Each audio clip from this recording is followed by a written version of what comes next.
Bismillahirrahmanirrahim. Alhamdulillahirrabbilalamin. Wassalatu wassalam asyrafil anbiya wal mursalin wa ala alihi wa sahbihi ajmain. Assalamualaikum warahmatullahi wabarakatuh.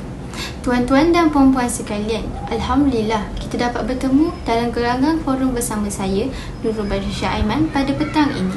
Hadirin yang dirahmati sekalian, sebelum saya memperkenalkan ahli-ahli panel kita pada hari ini, kita sedia maklum bahawa ilmu merupakan sesuatu aspek yang sangat penting dalam kehidupan seseorang mukmin itu. Tanpa ilmu, kehidupan seseorang mukmin itu akan menjadi porak-poranda dan tanpa hala tuju. Maka, sesuai dengan tajuk perbincangan kita pada hari ini, iaitu falsafah ilmu. Tanpa membuang masa lagi, topik ini akan dikupas dan diteliti dengan lebih lanjut lagi. Sebelum mengupas tajuk ini dengan lebih mendalam lagi, terlebih dahulu, marilah kita berkenalan dengan dua ahli panel kita pada hari ini, iaitu kerana bab kata pepatah, tak kenal maka tak cinta. Pada sebelah kanan saya merupakan ahli panel yang pertama, iaitu Siti Nur Atliza binti Muhammad Rodi. Apa khabar saudari Atliza? Alhamdulillah, khabar baik. Alhamdulillah. Dan di hujung saya, nampak pemalu tapi bijak berkata-kata, iaitu ahli panel kita yang kedua untuk hari ini, iaitu Nurul Izzah binti Nur Azmi. Apa khabar saudari Izzah? Alhamdulillah, khabar baik. Alhamdulillah. Sebelum saya menyimpang dengan lebih jauh, ilmu ini sebenarnya bukan sahaja boleh didapati ketika menuntut di dalam kelas sahaja. Namun, ilmu boleh didapati dengan pelbagai cara, secara formal seperti belajar di sekolah, manakala secara tidak formal dan belajar memasak di rumah. Ilmu tidak hanya berhenti secara lisan maupun bertulis, tetapi boleh juga meraih pemerhatian seseorang itu. Terlebih dahulu, saya ingin mengungkapkan definisi ilmu dari segi bahasa. Berasal dari perkataan Arab alimah yang mengerti, mengetahui atau perbuatan yang bertujuan untuk mengetahui tentang sesuatu dengan sebenarnya. Manakala dari segi istilah pula, ilmu sebagai sesuatu yang dapat dipelajari manusia sama ada menggunakan akal fikiran, panca indera, pengalaman maupun dengan pertolongan wahyu ilahi, mengikut Ibnu Khaldun. Manakala mengikut Syekh Muhammad Naqub Al-Atas pula, ilmu sebagai ketibaan sesuatu makna ke dalam jiwa seseorang hasil daripada maklumat atau ketibaan oleh hati tentang makna sesuatu. Mari kita mulakan dengan soalan saya yang pertama kepada ahli panel pertama. Apakah tujuan ilmu? Terima kasih kepada pengurusi majlis Nurul Badrisyah Aiman yang cantik lagi Nawan. Sebelum saya memulakan hujah saya ini, saya ingin menyatakan satu pepatah Melayu, iaitu semakin tinggi ilmu seseorang, semakin terselah kebesaran Allah SWT. Itulah yang dapat saya gambarkan tentang tujuan ilmu. Ilmu bertujuan untuk kita mengenal siapa pencipta kita. Sebagai contoh, kita boleh melakukan pengkajian bukti-bukti yang tersurat di dalam Al-Quran dan hadis, ataupun melalui bukti-bukti tersirat dari kejadian ciptaan Allah SWT. Selain itu, tujuan ilmu juga adalah untuk kita mengetahui kebenaran dan kebesaran Allah SWT. Dengan adanya ilmu, kita dapat mendekatkan diri kita dengan Allah SWT dan mengajak orang ramai untuk mentaati perintahnya. Seperti dalam pepatah Arab menyatakan, ilmu yang tidak diamalkan ibarat pohon yang tidak berbuah. Di samping itu, berdasarkan sumber dari Fakulti Pendidikan Psikologi Universiti Malaya, ilmu ini bertujuan adalah untuk mengembangkan teori atau paradigma yang memiliki fungsi deskripsi, eksplanasi, kontrol, peramalan dan pemecahan masalah terkait sesuatu fenomena. Ahli sains yang mengalami islamisasi mengakui segala ilmu berasal dari Allah. Ilmu-ilmu ini kemudian ditafsirkan oleh diri manusia dan instrumen jasmani dan rohaninya. Dengan demikian, ilmu dapat didefinisikan sebagai sampainya diri manusia kepada makna. Apa-apa yang teramati berada dalam alam tabi'i.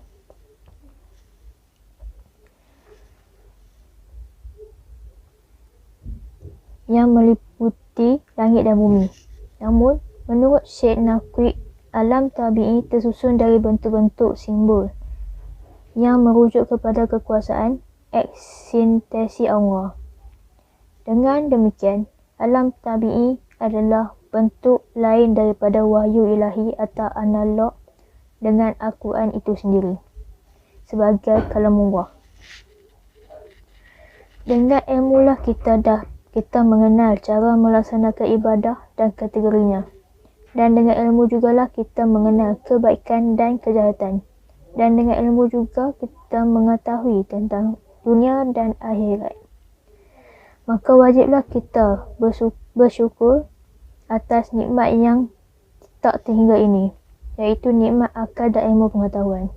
Seperti yang termaktub dalam surah Al-Baqarah ayat 2, Allah memberi hikmat kebijaksanaan kepada sesiapa yang dikehendakinya.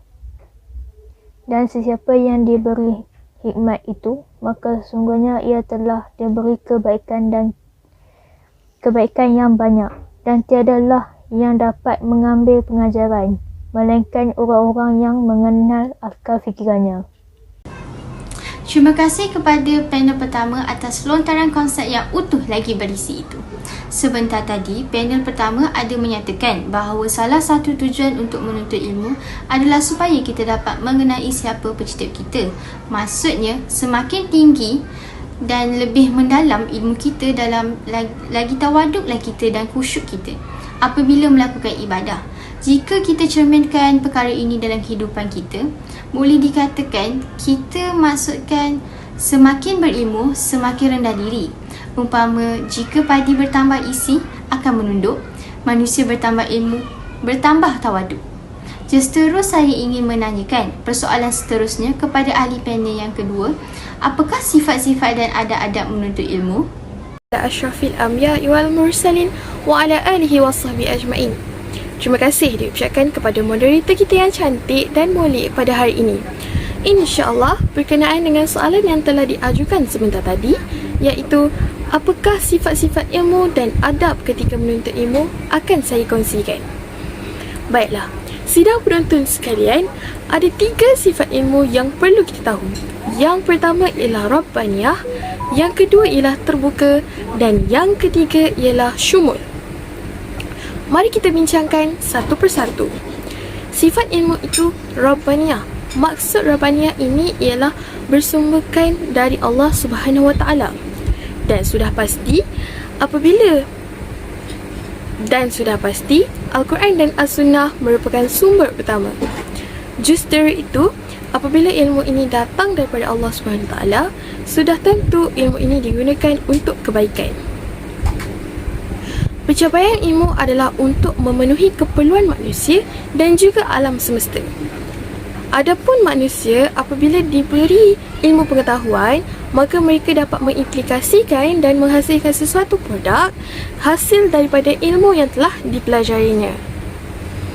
Seterusnya, sifat ilmu yang kedua ialah sifat terbuka.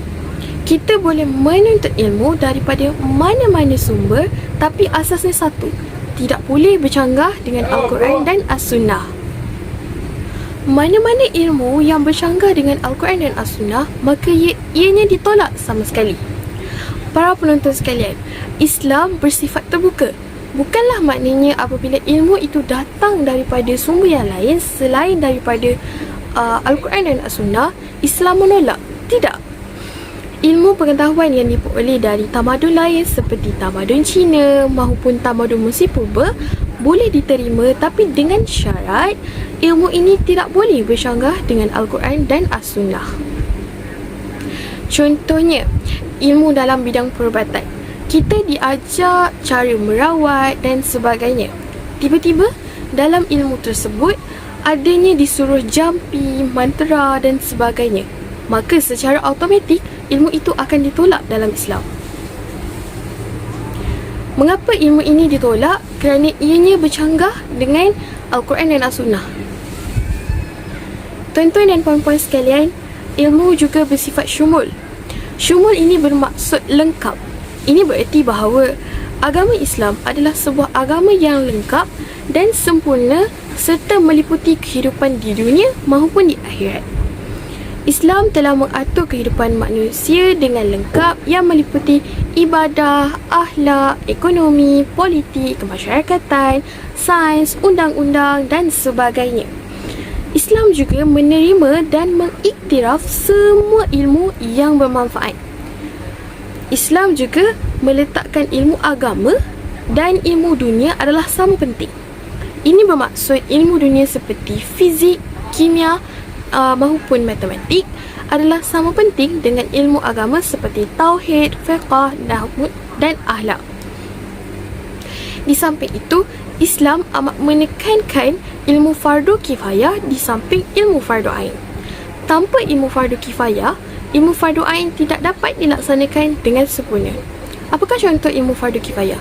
Contohnya seperti solat jenazah dan sebagainya. Sidang penonton sekalian, antara adab dalam menuntut ilmu ialah berniat ikhlas. Setiap Muslim wajib mengikhlaskan niat menuntut ilmu kerana Allah Subhanahu Wa Taala. Rasulullah SAW pernah memberi amaran bahawa Allah akan menyediakan tempat di dalam neraka bagi mereka yang menuntut ilmu untuk kesenangan di dunia semata-mata, tanpa memikirkan maslahat Islam dan umatnya. Firman Allah Subhanahu Wa Taala dalam surah Al-Baqarah ayat ke-235 yang bermaksud, dan ketahuilah bahawa Allah mengetahui yang tersemat dalam hatimu, maka takutlah kepadanya, dan ketahuilah bahawa Allah Maha Pengampun lagi Maha Penyayang. Hadirin sekalian, ingatlah bahawa setiap orang akan binasa melainkan orang yang berilmu. Setiap orang yang berilmu akan binasa melainkan orang yang beramal. Dan setiap orang yang beramal akan binasa melainkan orang yang benar-benar ikhlas. Adab yang seterusnya ialah menjaga kehormatan.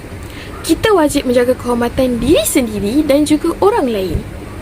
Menutup segala keaiban diri dan orang lain akan membawa kepada keredaan Allah SWT, yakni adalah satu perkara yang semua Muslim sangat inginkan, iaitu berada di bawah keredaan dan dirahmati Allah SWT.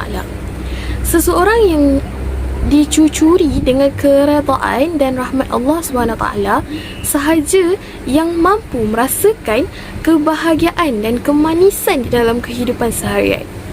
Sebaliknya, mereka yang jauh dari rahmat Allah SWT akan dipenuhi dengan perkara yang kurang baik dan derita. Saya berharap bahawa perkara ini tidak berlaku antara kita.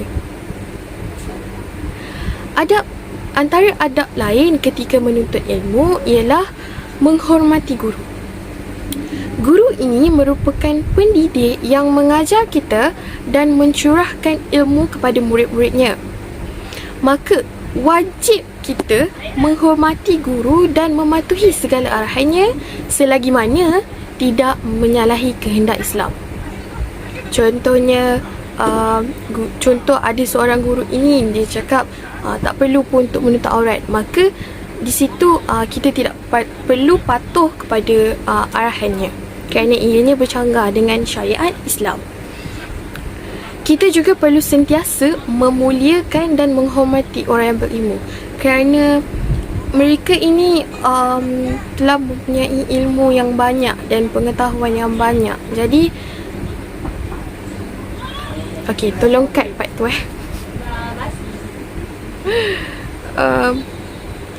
Selain itu, jangan meninggalkan majlis ilmu sebelum mendapat kebenaran guru. Perkara ini antara perkara yang ramai sangat orang tak tahu, terutamanya golongan pelajar. Contohnya seperti ceramah agama di sekolah. Kebiasaannya, ada pelajar yang duduk di barisan belakang akan bangun dan keluar dari tempat ceramah itu tanpa mendapat Contohnya seperti ceramah agama. Kebiasaannya akan ada pelajar yang duduk di barisan belakang akan bangun dan keluar dari dewan tanpa mendapat kebenaran guru. Perkara ini sangatlah tidak beradab dan saya mengharapkan selepas ini tidak akan ada lagi berlaku hal sedemikian. Terima kasih kepada panel kedua atas pandangan yang amat bernas sebentar tadi. Keindahan Islam itu lebih menyelah dengan adab. Apabila kita nilai semula semua isi yang telah dihuraikan oleh ahli panel kedua, sudah tentu sekali kita akan menjawab terlalu banyak.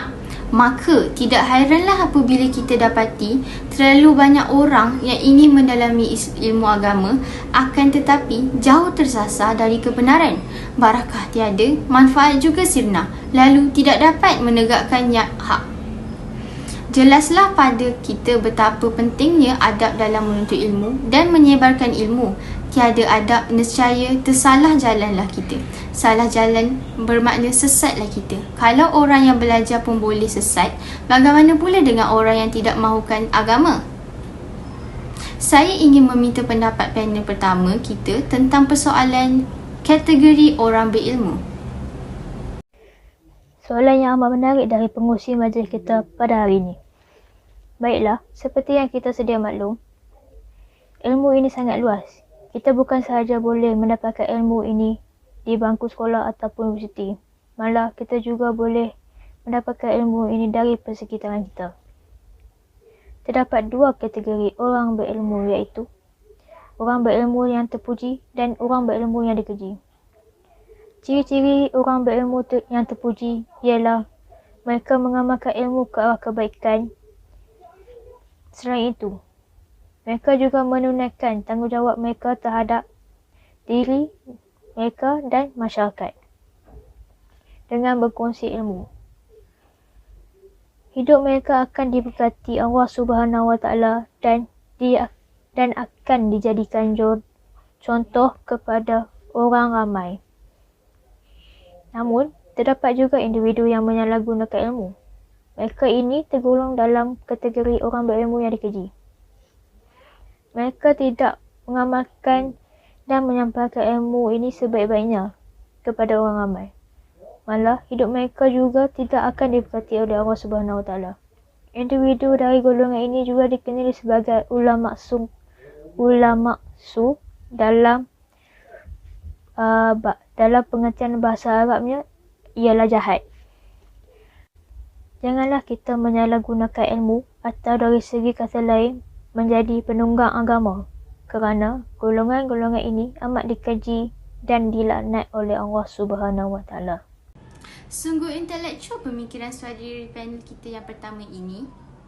Sudah jelas lagi bersuluh bahawa kita hendaklah menuntut ilmu secara berterusan dan bersungguh-sungguh untuk menjadi seorang mukmin yang berilmu dan tidaklah hanya menuntut ilmu seperti melepaskan batu di tangga. Ini kerana Allah mengangkat martabat orang yang berilmu. Seterusnya, saya ingin bertanya secara ringkas tentang pendapat ahli panel kita yang kedua tentang apakah kepentingan menuntut ilmu. Saya mempersilakan panel kita yang kedua. Ini atas soalan yang sangat baik, iaitu apakah kepentingan ilmu? Antara kepentingan ilmu ialah ilmu ini menghidupkan jiwa. Ilmu adalah nur Allah, yakni cahaya bagi hati nurani. Maka orang yang berilmu, jiwanya akan menjadi tenang, akalnya menjadi matang dan juga mempunyai kehidupan yang berwawasan. Sebaliknya, orang yang kurang ilmunya ataupun kita boleh sebut sebagai orang yang bodoh, mereka akan berfikiran sempit, melihat dunia menurut perspektif mereka sendiri, jiwanya mati, umurnya sia-sia, menjadi pak turut, tidak menyumbang dan hanya mengharapkan sumbangan dari orang lain. Selain itu, orang yang berilmu akan dimuliakan kedudukannya. Kedudukan orang yang berilmu diangkat dan diletakkan di tempat yang lebih tinggi di sisi Allah Subhanahu Wa Taala dan masyarakat. Seperti mana firman Allah Subhanahu Wa Taala dalam surah Al-Mujadalah ayat ke-11 yang membawa maksud Allah mengangkat darjat orang-orang yang beriman dan orang-orang yang diberi ilmu pengetahuan kepada beberapa darjat. Justru, setiap manusia perlulah mencari dan menuntut ilmu agar kedudukannya lebih terjamin dan diangkat oleh Allah Subhanahu Wa Taala. Seterusnya, ilmu pengetahuan akan membawa manusia ke arah kebahagiaan hidup di dunia dan di akhirat. Okey, potong part tu. Ilmu juga memberikan kekuatan ketika dalam kesusahan dan ketika berhadapan dengan musuh. Orang yang berilmu ini tidak akan mudah merasa putus asa kerana mereka yakin dan akan ada jalan penyelesaiannya. Potong. Orang yang berilmu akan tidak merasa mudah putus asa kerana mereka yakin akan ada jalan penyelesaian bagi setiap masalah yang dihadapinya. Dengan ilmu, manusia dapat menjalankan ibadah dengan sempurna, sama ada ibadah umum ataupun ibadah khusus, dan dapat melaksanakan peranan sebagai khalifah Allah di muka bumi dengan sebaiknya. Berbagai jenis ilmu keduniaan seperti ilmu kejuruteraan, ilmu kedoktoran dan ilmu pertanian dan sebagainya dapat membantu kemaslahatan hidup manusia di dunia. Ilmu adalah salah satu langkah bagi menjana pembangunan negara kerana melalui ilmu sahajalah yang dapat membezakan antara yang hak dan yang batil. Sekian perkongsian daripada saya berkenaan soalan yang telah diajukan sebentar tadi. Begitu hebat kata-kata atau pendapat yang diutarakan oleh panel kita sebentar tadi. Diharapkan tuan-tuan dan puan-puan selepas ini akan mengejar peluang untuk menuntut ilmu selepas mendengar sebentar tadi oleh saudari Izzah tentang kepentingan ilmu dalam kehidupan seorang mukmin itu. Terima kasih saya ucapkan kepada kedua-dua ahli panel kita kerana sudi hadir dan sudi menyuarakan pendapat masing-masing. Sebelum kita sudahi forum ini pada hari ini, saya ingin menjemput panel pertama iaitu saudari Atliza untuk memberi sepatah dua kata sebagai kesimpulan forum kita pada hari ini. Pada hari ini, saya ingin mengambil beberapa ayat dari buku Islam dan Filsafat Sains penulisan Syekh Naqwi Al-Atas, iaitu kezaliman dalam bentuk apapun akan merosakkan harmoni yang Allah telah ciptakan di alam semesta dan diri manusia sendiri. Kerana itu, manusia yang berilmu dituntut untuk memanfaatkan ilmunya demi maslahat bagi semesta, bukan mengeksploitasi alam semesta demi tujuan yang zalim. Syekh Naqwi melanjutkannya lagi, sesungguhnya bagi Islam, ilmu itu termasuk iman. Di antara tujuan ilmu adalah mengasuh dan memupuk kebaikan dengan tujuan menjaga keadilan. Itu sahaja daripada saya. Terima kasih atas kata-kata terakhir itu saudari Atliza. Terusnya, mari kita teruskan pula dengan mendengar sepatah dua kata daripada ahli pendengar kita yang kedua, iaitu saudari Izzah. Konklusinya, menuntutlah ilmu sehingga ke menara gading. Ingatlah tuan-tuan dan puan-puan, menuntut ilmu bukan sahaja untuk kebaikan dunia, malah di akhirat juga. Ikhlaskan hati, tekun berusaha, insya-Allah pasti berjaya. Assalamualaikum warahmatullahi wabarakatuh. Terima kasih saudari Izzah. Moga apa yang kita dapat pada hari ini bukanlah hanya sekadar masuk telinga kanan dan keluar telinga kiri. Kesimpulannya, yang dimasukkan dalam hadis, menuntut ilmu adalah fardu bagi setiap Muslim. Ibarat sebuah kompas, ilmu adalah alat untuk bagi kita untuk mencapai sebuah tujuan. Ibarat perjalanan jauh di gurun pasir, ilmu adalah bekal yang menemani perjalanan kita. Nampaknya masa amat mencuburi kita. Sebelum berakhir, marilah kita sama-sama menepuk tangan untuk diri sendiri kerana berjaya dan tekun mendengar perbincangan kita pada hari ini. Sekian sahaja untuk hari ini. Yang baik datangnya pada Allah, yang buruk datang pada saya.